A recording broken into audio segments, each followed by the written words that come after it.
Thank you for joining us today for Employment Law Basics Part 1 Learning Lab with presenter Christina Tamino. I said that wrong. This program series is a partnership between the Barrie Public Library and the Small Business Center. I would also like to introduce my colleague Caitlin Williams from the Small Business Center. And as I said, I am Serena McGovern from the Barrie Public Library. The presenter has requested, would you like to reserve questions till the end, Christina? I'm happy to have questions interspersed as they come up and then have a question and answer period at the end, whatever works with the audience. All right, so whatever works best for you all. We do have the chat. Just you can add your questions to the chat in the during the presentation, and we can either intersperse them or get to them at the end. But as I was saying, I would like to welcome Christina Tamino. Christina is a labor and employment lawyer practicing at SV Law. Christina advises on a broad scope of labor, employment, and human rights issues, including employment standards, grievance arbitration, collective bargaining, and workplace accommodation. She provides strategic guidance in navigating complex workplace issues and implementing sound workplace policies. Christina is also an experienced workplace investigator and regularly assists both unionized and non-unionized employees in responding to allegations of workplace harassment, violence, and discrimination. All right, Christina, I'm going to hand it over to you now and take it away. Perfect. Thank you so much, Serena, for the kind introduction, and thank you to all of our attendees for joining us this morning. And I'm so excited to be partnering with the Small Business Center and the Barrie Public Library for this Learning Lab series on employment law basics for small businesses. My goal for this series is to give you the knowledge and tools that you need as small business employers to navigate the employer-employee relationship and avoid some of the common pitfalls that can lead to employment liability.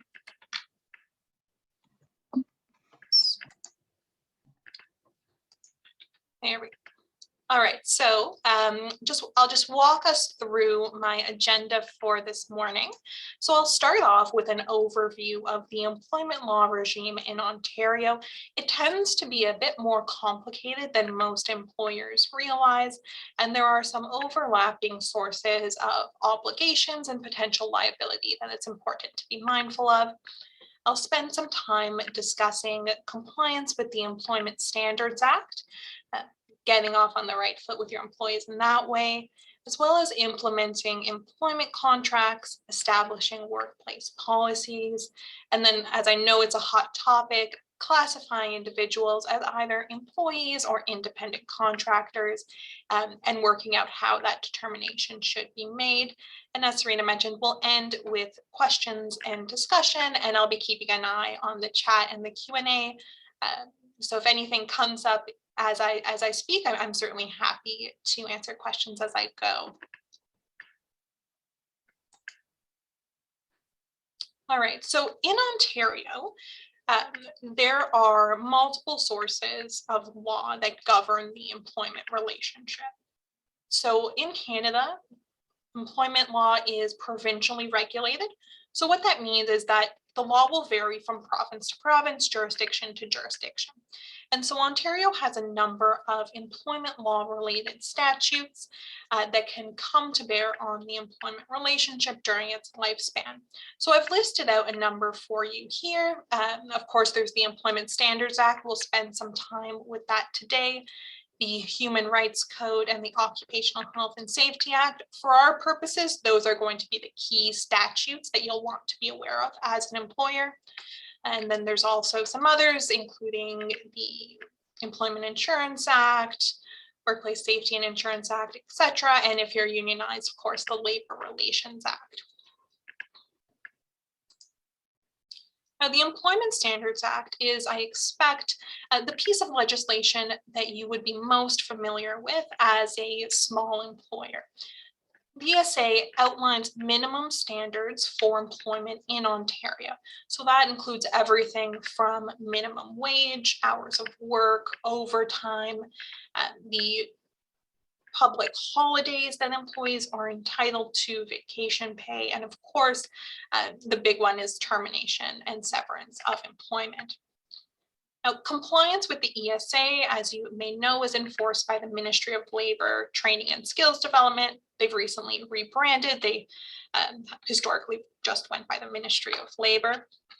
And employees can file complaints with the ministry if they feel that their rights pursuant to the ESA are not being fulfilled by their employer.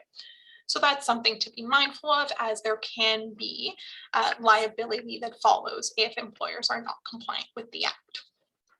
Now, what's important to note is that the Employment Standards Act provides only the minimum standards and minimum entitlements for employees. So often I hear from employers, well, I terminated an individual. I gave them what they are owed under the Employment Standards Act, whether that be 2 weeks, 3 weeks, 4 weeks, notice of termination, and I've still somehow received a wrongful dismissal claim. I did everything right. Why am I seeing this?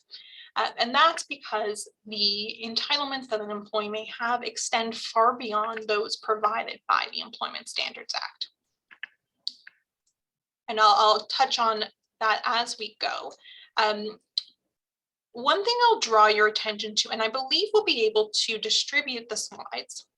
I've linked here something called Your Guide to the Employment Standards Act. Now, that's a really helpful resource that the provincial government has put together. It's written for employers and employees to be able to understand. So it's not full of legalese and jargon as we lawyers tend to like. It's very easy to navigate. So if you have any questions in your everyday life as an employer and you are uncertain about what your obligations are, the Guide to the Employment Standards Act is a great first step to try and get some clarity before turning to someone like me or an HR professional to get some more advice. Now, often in the news, we hear about changes to employment standards. The Working for Workers Act was the most recent newsworthy change with the right to disconnect. Changes that are implemented through legislation of that nature often manifest themselves in amendments to the ESA. So if there's any one piece of legislation that you make yourself familiar with, let it be this one. And what I've outlined here, just for reference, is the termination entitlements provided under the ESA. As you'll see, it starts with 1 week, goes up to 8 weeks. So many employers think, okay, that's great, 8 weeks, that's my maximum liability in the event of a termination. Unfortunately, that's not the case, as we'll discuss, but I just thought I'd give this reference point to get a sense of what those minimum entitlements look like. Now, I'll touch briefly on some of the other pieces of legislation that are most relevant for small employers. So there's the Employment Standards Act, of course, but there's also the Ontario Human Rights Code, which prohibits discrimination on the basis of protected grounds. I've listed it there. What that means when starting the employment relationship is that when you're hiring, when you're filling positions, you cannot choose to move on from an applicant on the basis of any of these grounds. That can give rise to a claim of discrimination under the code, even if the employee or the individual never actually worked for you. So it's important to be mindful of this when you're recruiting, when you're hiring, to ensure that your job postings, your recruitment materials are all compliant with the Human Rights Code, because there's nothing more difficult than trying to go to the tribunal and prove that you in fact were not discriminatory in your hiring practices, because you're effectively proving a negative, and that's extremely difficult. So something to be mindful of when you're drafting those recruitment materials, when you're interviewing employees, making sure you're not asking things about family status, not asking anything about family planning, ethnicity, place of origins, really steering clear of all those topics.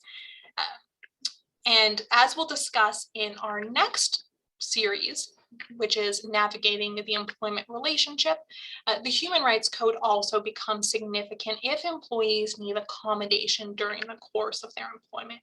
And that's a hefty topic in and of itself, so I'll leave that for next month's Learning Lab. But for now, just something to be mindful of when you're recruiting. And the final piece of legislation I'll touch on today is the Occupational Health and Safety Act. So as a small employer, you do have duties under the Occupational Health and Safety Act to ensure that all of your workers are working safely, to have certain policies and procedures in place. And contravention of the Act, again, enforced by the Ministry of Labor, and can result in significant penalties if there is a workplace accident. So if you are a business that has hazards, so for example, construction is a big one, manufacturing, anything along those lines, I would pay real attention to your obligations under the Occupational Health and Safety Act.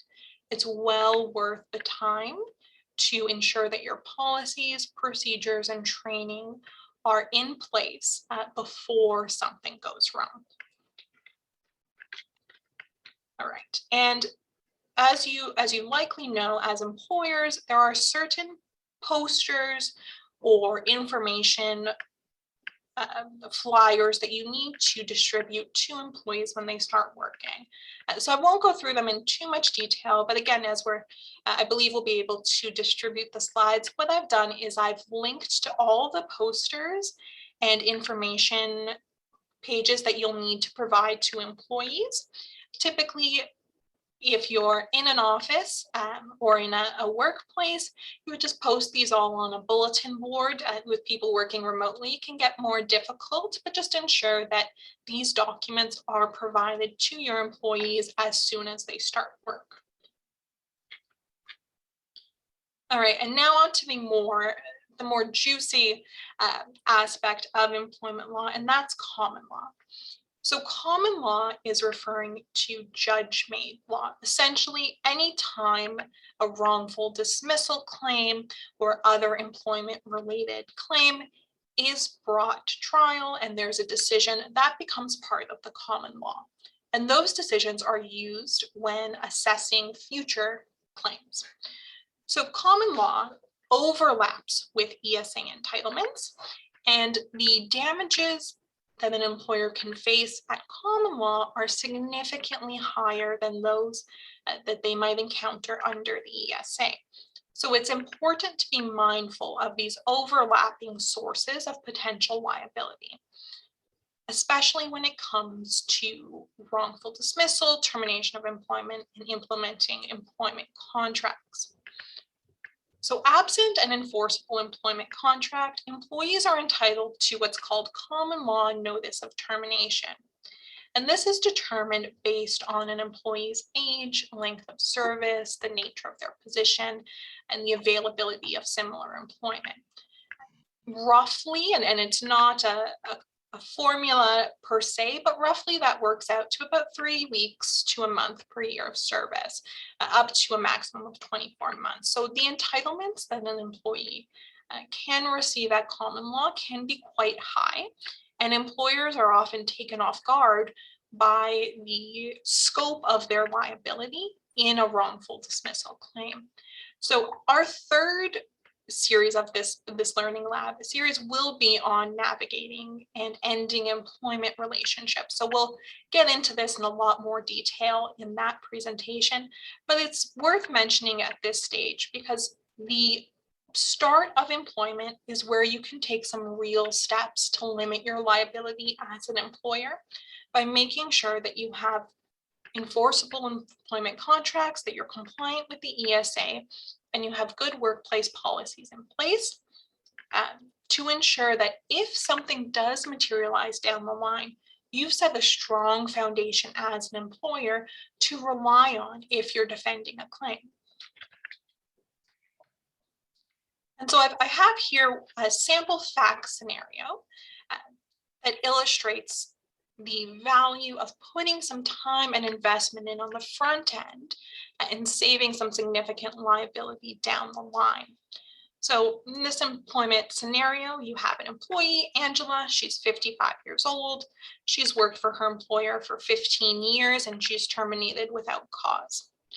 So if Angela does not have an employment contract, we'd be looking at common law reasonable notice, and that entitlement may be anywhere from 12 to 16 months.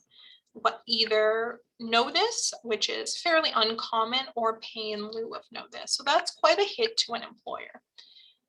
Now, if there is an enforceable employment agreement in play that limits the employee's termination entitlements to those ESA minimums, then Angela is only entitled to 8 weeks notice of termination. So that's a very significant difference from what she would be entitled to at common law. Now, there may also be some statutory severance owing depending on the size of the employer. In Ontario, it would need to be a payroll that exceeds $2.5 million. So slightly less relevant for small businesses, but something to be mindful of as well.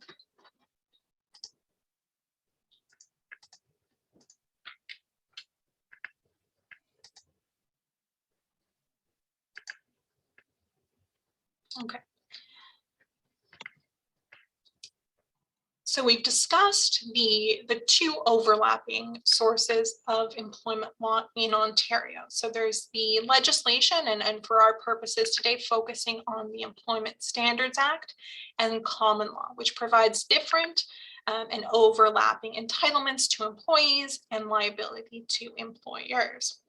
Now, the way, as I've mentioned in our last slide, the way to avoid liability at common law and to really curtail what you may owe in the future is to implement enforceable employment contracts right off the bat.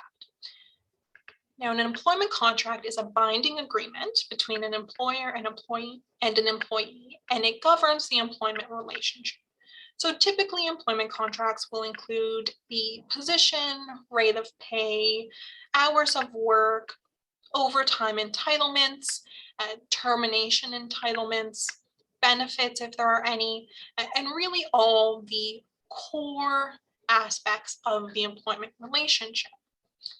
Now, I often see employers when I ask, oh, is there an employment contract? And they have a one-pager that just says, we're thrilled to offer you employment in this role. This is your rate of pay and you'll start tomorrow. That's unfortunately not good enough when it comes to enforceable contract language that's going to limit liability as an employer. And what we've seen in recent years is that courts are very particular about what needs to be included in an employment contract, especially when it comes to the termination provision. And that's going to be your heavy hitter when it comes to preventing liability. So if you want to have an enforceable employment contract, what do you need to do? First is to ensure that you provide the contract to the prospective employee prior to their first day of employment. So giving it to them when they walk in the door, they sign it and hand it back to you, that's not going to cut it. Similarly, having them start for work for a week and then showing up and saying, oh, by the way, can you sign this? It's not going to be enforceable. You need to provide the contract for review ahead of their first day of work. My recommendation is always to allow the employee at least 1 week to review the contract and to seek legal advice on its terms if they choose to. So I always include in the contracts I draft for employers language that actually encourages employees to seek legal advice. It sounds counterintuitive, but what it does is in the event that there is a dismissal or if there is any conflict about the terms of the contract, you can confidently say that the employee was well aware of their rights and obligations under the contract because they had time to review and they sought legal advice. And so when they agreed to the contract, they knew exactly what they were agreeing to. As an employer, you are the party in the position of power in the relationship, and the courts are very mindful of that. So typically, employment contracts are interpreted against the employer. And that's why it's so key to make sure that employees are given adequate time and resources to review their contracts before they enter into them. Now, if there are any changes that the employee wants to see to the contract, so for example, say you provide me with the contract, I do take it to a lawyer, I get them to review the terms, and they come back with a couple suggestions, and the employer is willing to implement those changes, make sure that they're documented in writing, signed off on by both the employer and the employee. And that's the same for any changes that may arise to the terms of the contract. Say there's a pay increase, a change in role, change in job title, making sure that that is all documented, that you have a good file for the employment relationship. That's going to be key. I guarantee you, if something ever does arise, the first question someone like myself is going to ask is, let me see the documents. So making sure that it's documented from the start is always a great first step.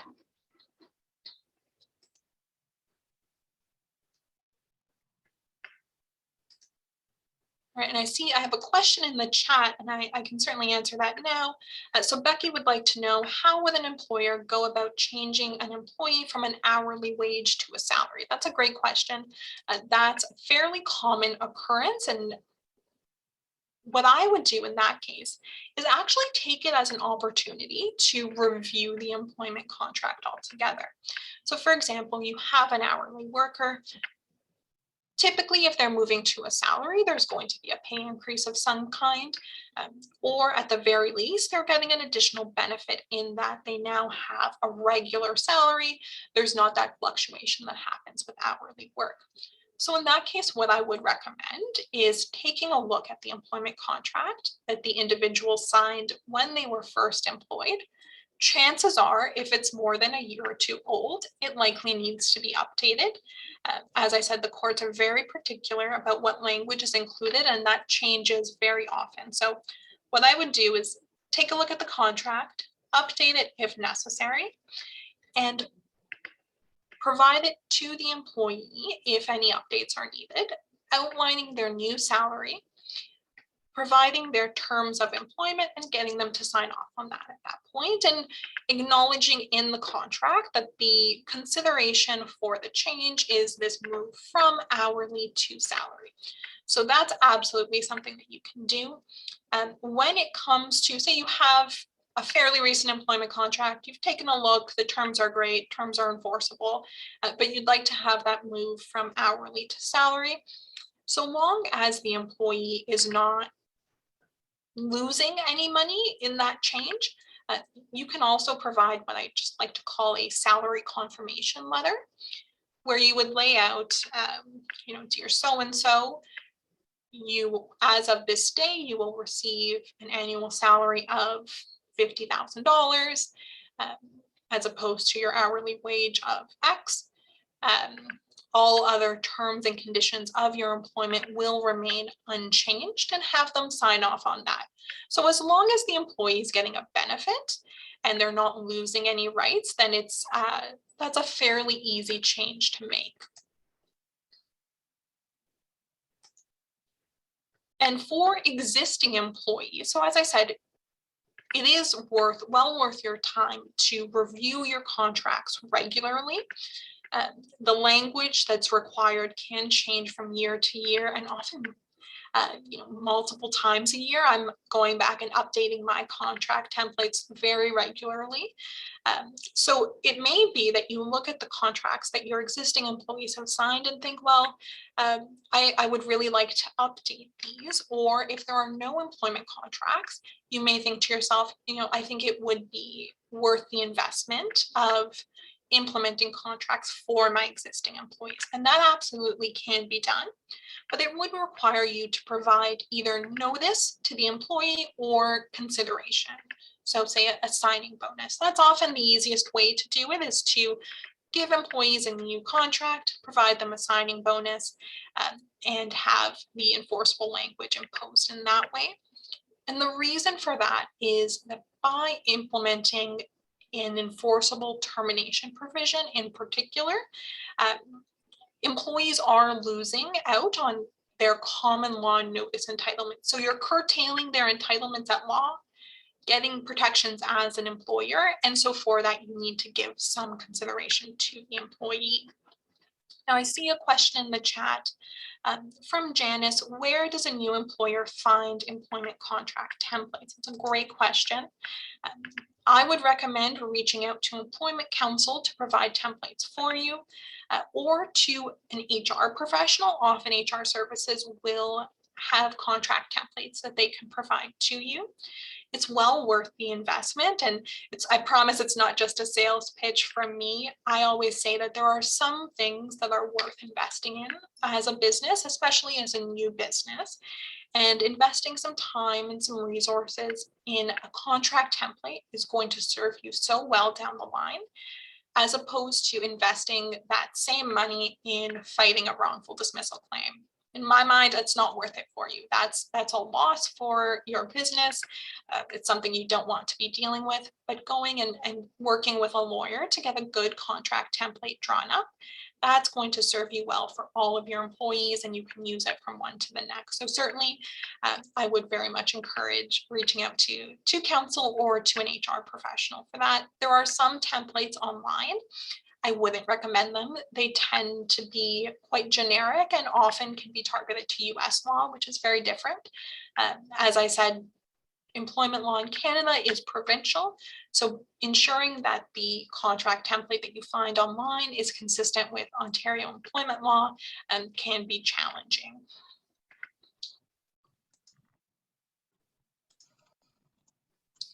And as I said, an enforceable termination provision must have specific language in it and must provide for all of an employee's statutory entitlements.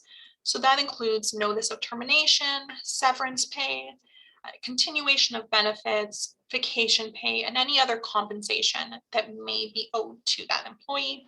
So for example, if you provide a gas allotment or car expense payments to the employee, those also need to be continued for the statutory notice period. And we'll get into this in more detail in our third learning lab of the Employment Law Basics series.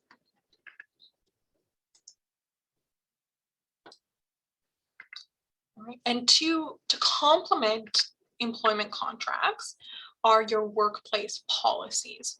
So just as the contract lays out the terms that will govern the employment relationship, your policies are going to lay out the expectations that you have as an employer for how the workplace is going to be run. Now, there are some policies that are required by statute, and those are these here: the health and safety policy, workplace violence and prevention policy, harassment prevention policy. And as of June of this year, you'll need a right to disconnect policy.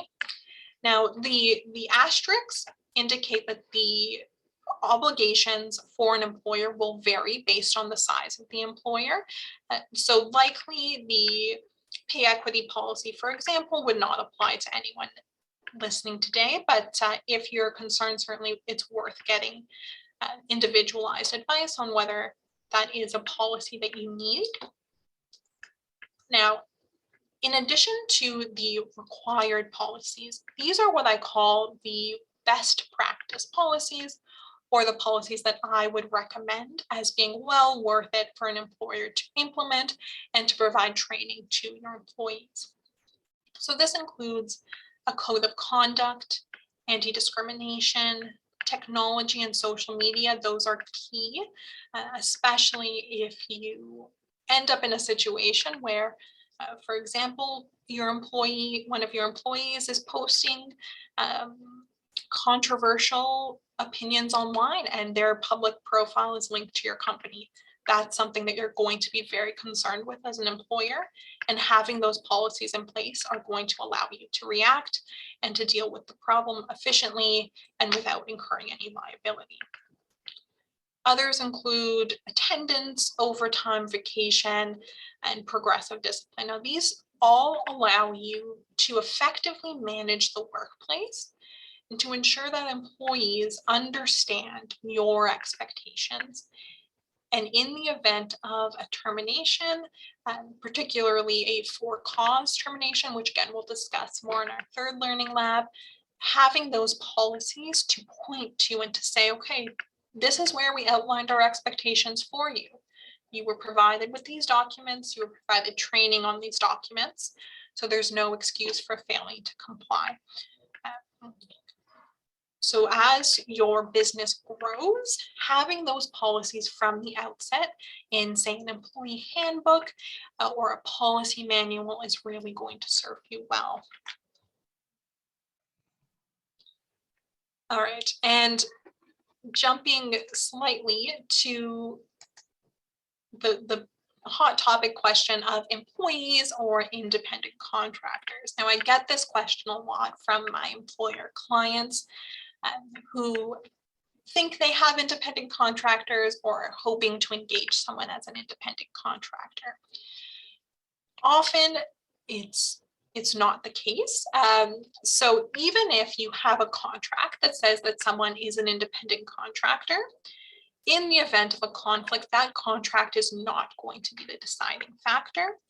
And the courts are very, very particular about what classifies as an independent contractor as opposed to a dependent contractor or an employee. And the reason for that is that independent contractors are not subject to the Employment Standards Act. They're not entitled to those protections such as minimum wage, overtime, vacation pay, or notice of termination.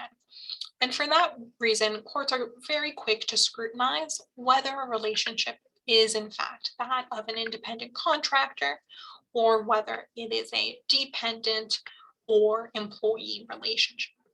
So employers should only enter into independent contractor agreements if the facts of the scenario truly support that designation, as misclassifying employees that can result in liability for the employer. Now, what does that true independent contractor relationship look like? So essentially, courts will be looking at the degree of independence that the individual has. So an independent contractor is effectively running their own business. And what that means is that they are responsible for the services they provide. Typically, they're providing them not only to your business, but to other businesses. They are determining how they perform the work, where they perform the work. They're providing the various tools, equipment, or resources that they may need to perform their work.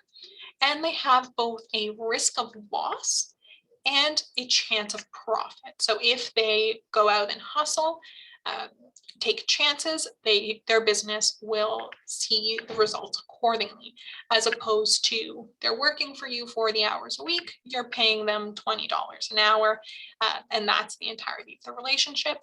That is almost certainly going to be found to be an employer-employee relationship, as opposed to an independent contractor relationship.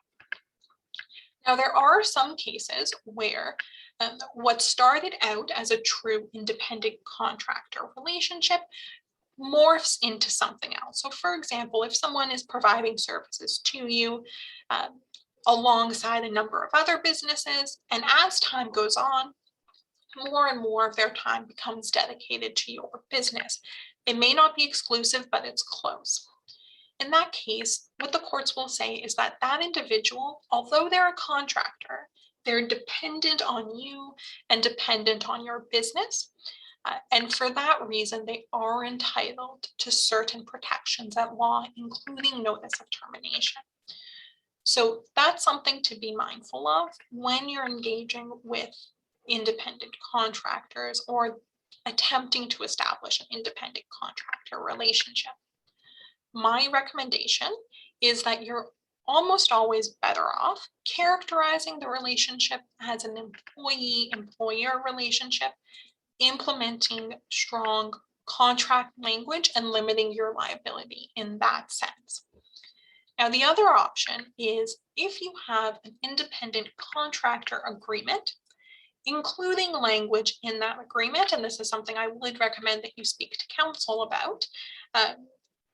It's including language that says, in the event that the court finds that this is not, in fact, an independent contractor relationship, these are the entitlements that the individual will have. In that sense, you're covering all your bases. You're having the benefits of an independent contractor, but also those protections in case there is a conflict or a debate about what that person's status is and what their entitlements are.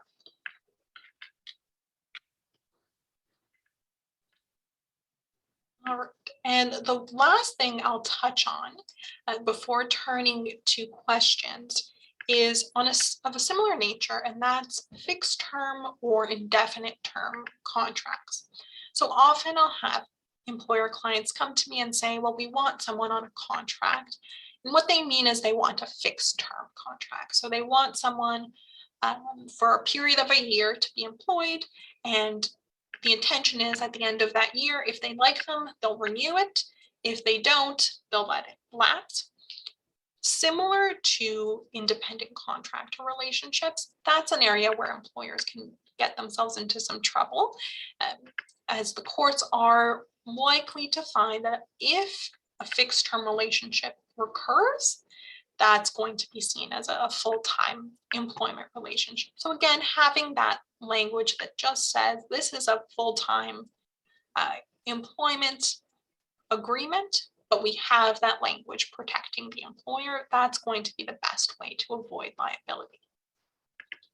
All right, I know we've covered a lot, fairly high level, and we'll get into some more detail about the nuances in our next Learning Lab session. But I do want to make sure that there's time for any questions. Yeah, so thank you so much, Christina. That was really, really informative. That was a lot of information. So if anybody has any questions, feel free to drop them in the chat and or in the Q&A, and we're monitoring both, and we will get to them. And while we're waiting for your questions, I'm going to drop in our feedback form with a link. So this feedback form is unique to both the library and the Small Business Center. We'd love to hear your feedback on this session.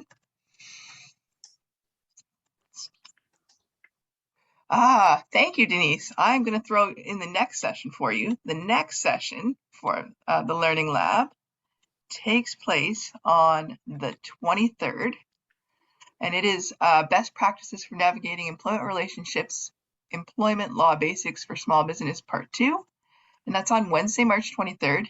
And I'm going to throw this link in the chat. You can register right now if you like. And in that session, sorry, go ahead. I was just going to say, and you've already signed up for them, so Perfect. I will. But there is also the link for our end as well, if anybody needs it. In that session, we'll touch on things like workplace accommodation, responding to claims of harassment, and any other conflicts that might come up during the life of the employment relationship. Mm-hmm. And I agree with you, Nicole. That was really wonderful. And I would be writing a lot of notes too. Thank you so much. And of course, I will make sure that Serena has my slides as well, so those can be distributed. Mm-hmm. Yeah, happy to do that. And it will be posted to YouTube as well. You're right. So the Small Business Center will post this as well. So if you feel like you missed something because it was a lot, you can always go back. We'll get that video posted. So I see a question from Stephanie about the fixed term contracts, and I can absolutely repeat that portion. So essentially, there are two types of contracts. So fixed term contracts or indefinite term contracts. So fixed term contracts are for a defined period of time. So for example, what I often see is instead of a probationary period, some employers like to have a fixed term contract and say, I will employ Serena From January to June of this year. As of June 30th, her employment will end unless we choose to renew the agreement. I would only recommend a fixed term contract if it is truly intended to be limited to that term. So for example, a maternity leave or another leave where you need someone to fill that gap, that's really the only time that I would recommend using a fixed term contract. And Teresa has a question. What do you say to an employer who doesn't have employee contracts? What are the risks? What risks are there if they don't have them in place? That's a great question. And the risk comes from or the most risk comes from the possibility of that common law reasonable notice of termination.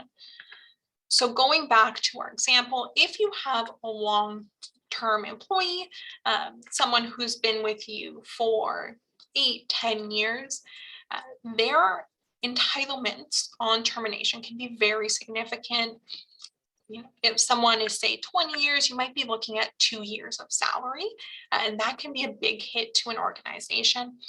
Employees these days are more aware of their rights than they ever have been before. And so gone are the days where as an employer, you can present an a severance package to an employee and just have them say, okay, and accept it.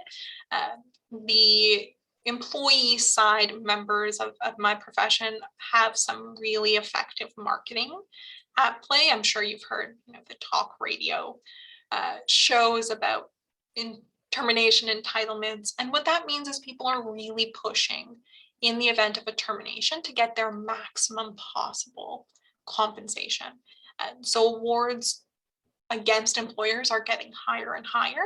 So having an employment contract is the best way to limit your liability down to the ESA or to another period of time that you come to an agreement with your employee. If it's for example, a more senior position, might have an enhanced termination provision where someone's getting more than their ESA entitlements, but less than their common law entitlements.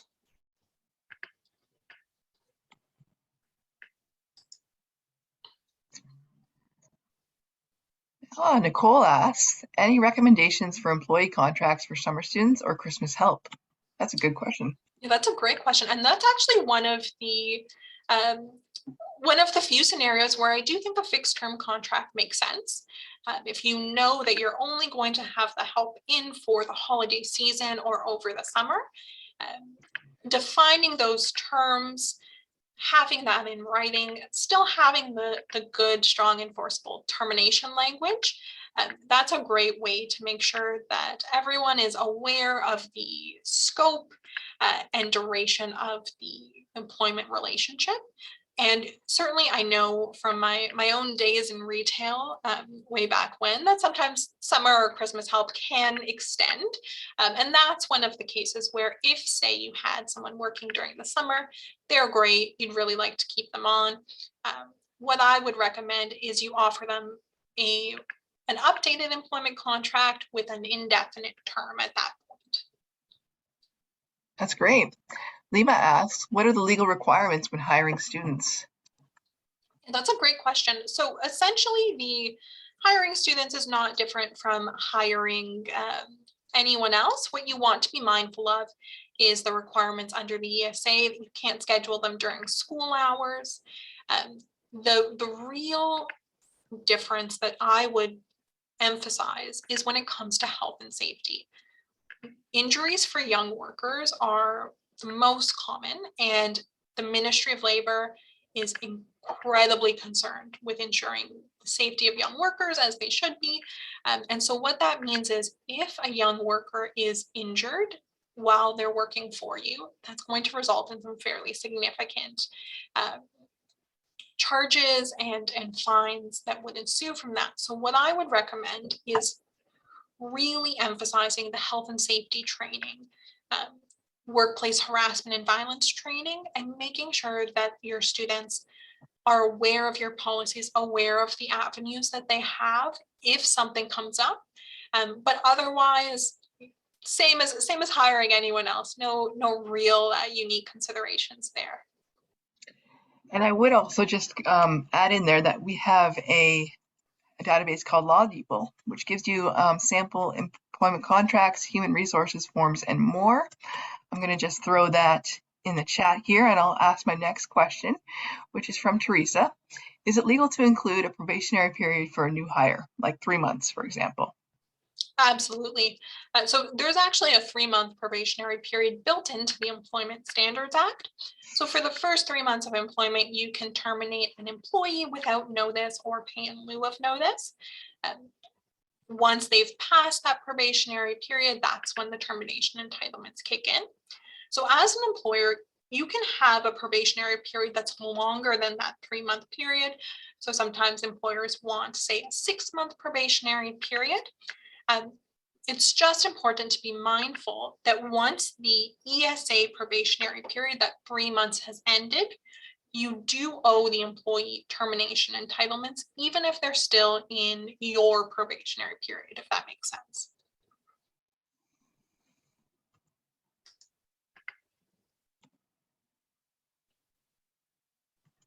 Serena, that's a great resource to have available. Yeah, it's really great, even for something like a will. Like they have wills that you can download and fill that out. That's what I was doing recently. Oh, that's fantastic. You know, Absolutely, I would check that out as your first go-to looking for contracts, forms, HR policies. That's fantastic.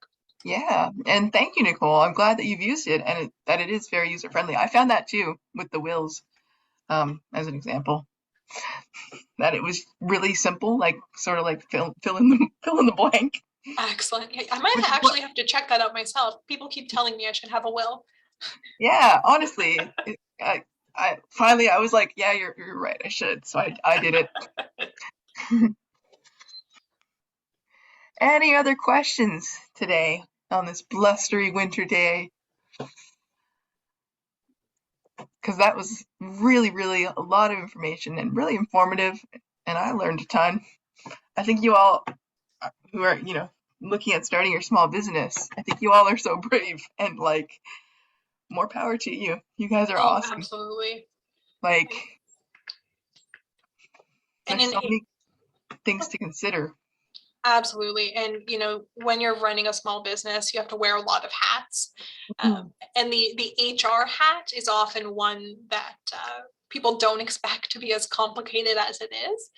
But taking the step of coming to our presentation today, getting that knowledge, I'm sure it's a lot to throw at you all at once. But certainly we'll get into some more depth and some more nuance in our next presentation. And absolutely, if you think of questions in the interim, I'm happy to answer questions about today's presentation next month, and I have my contact information there as well.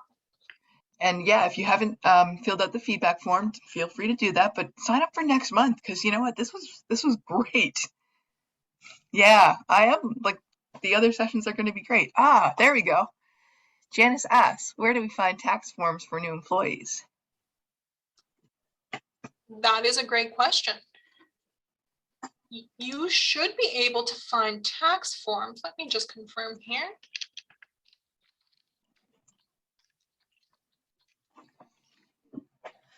You should be able to pull those up right from the CRA website.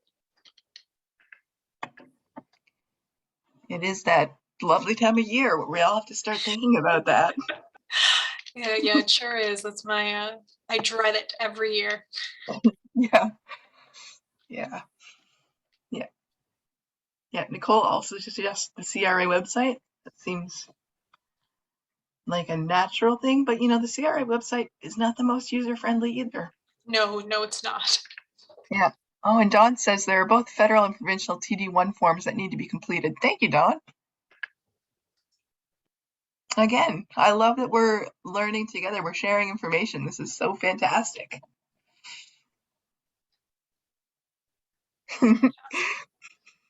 Yeah, Googling is key. I'd say it's about, 50% of practicing law is knowing how to effectively Google things. So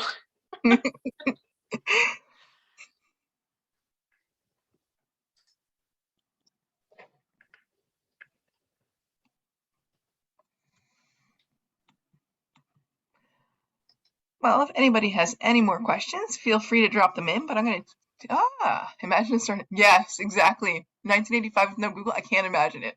goodness, that's I can't imagine braver it. than me. Yeah.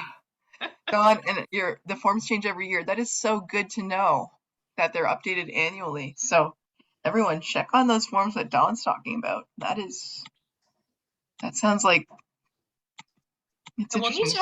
we'll need to have Dawn up here to I know. I think, chat about the tax portion, because that tends to go over my head. yeah. So I'm just going to check in with the Small Business Center, see if they have any updates, anything they want to share about what they're working on. We have Caitlin here with us. Caitlin, do you have anything you want to share with us? No, I think everything was covered. I just want to thank you so much for all the information today, Christina, and thank you for supporting the Small Business Center and the library. And thank you to everyone for joining us and attending today. So yeah, we will email out the slide deck after the presentation, and we will let you know when this Learning Lab is posted, and we'll announce it on our social media channels. There we go. Thank you.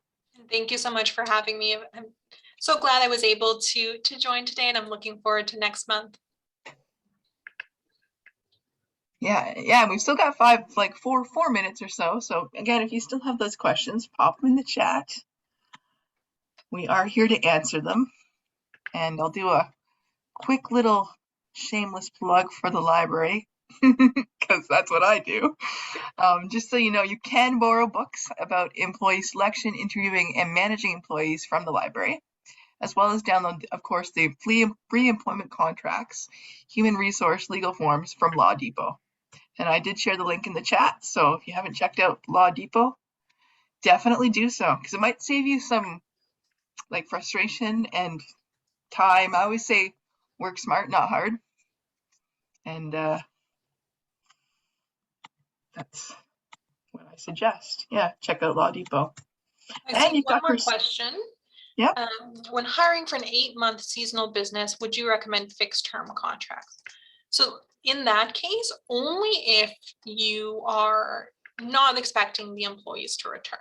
So for example, if you have an 8-month seasonal business, but you have the same group of 10 or so people who are coming back year after year, that's a situation where an indefinite term contract might make more sense.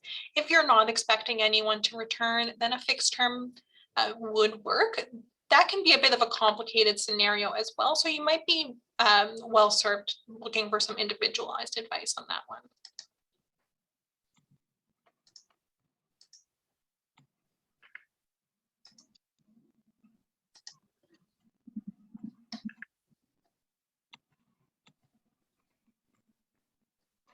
Oh, what about when you sell your business and employees are staying on?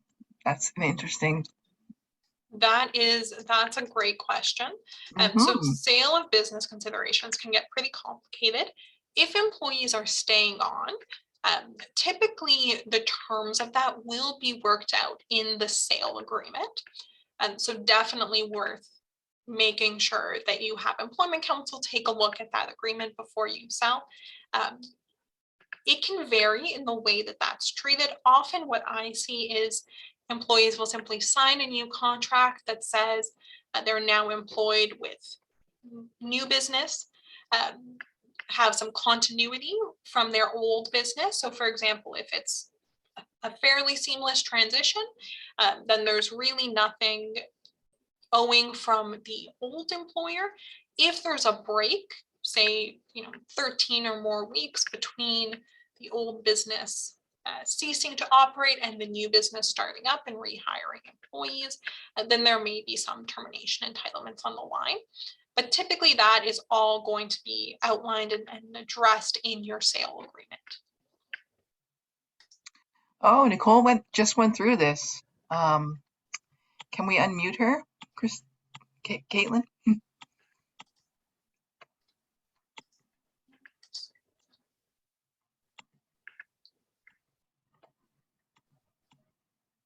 I know I figured out how to do this to unmute you, Serena. Yeah, give us a second, Nicole. We'll figure it out. All right, Nicole, I think you are, Yeah, you can should you be hear me able to. There we go, we can hear you. Okay, so I purchased a business. So what we did, because we went through this process, is we had it in the sale of the agreement that all employee, like all of the vacation pay, any sort of previous employment agreement was done when the sale happened, and then we presented a new employee agreement under our terms, and they were able to look at that. And the reason that our lawyer recommended that is if we continued as either we just continued having our employee there, or if we didn't present our own terms, that if down the road we decided to terminate her, she would then be entitled to the 9.5 years of her working term previously. So it was in our best interest for us to create our own terms. And also then she could also come and say, well, past practice for the previous owner was this, therefore I expect to do the same if we ever had any conflicts ahead of time. So it was just easier for them to make sure that they had paid out everything possible and that we created our own terms under what we expected. And then we were moving forward kind of all on the same page. And it was very easy and clean, and there was no kind of gray area on expectations on anyone's side. So that was a major part of our purchase that we had to look into, and highly recommended, because you don't want to end up having to pay someone out a whole bunch of money because they've been with the company for so long. Absolutely, I would echo everything that Nicole said. Yeah, that's wow. And thank you. Wow. I started to type that, and then I thought, no, I can't type this all out in time, so I needed to speak. Yeah, no, thank you, Nicole. That's fantastic. So, I mean, another thing I want to point out is you all are here in the Small Business Center. Like, connect. Don't be afraid to connect with the Small Business Center, with all the resources we have available here, because including each other, because you never know, right? Lots of people have lots of information to share. So we're just at about time. So I'm going to say thank you to Christina for sharing your expertise with us on this topic today. Thank you for having me. Yeah, no problem. As we mentioned, a recording of today's sessions will be available and sent to all attendees. A big thank you to Caitlin and the Small Business Center for co-hosting with the library.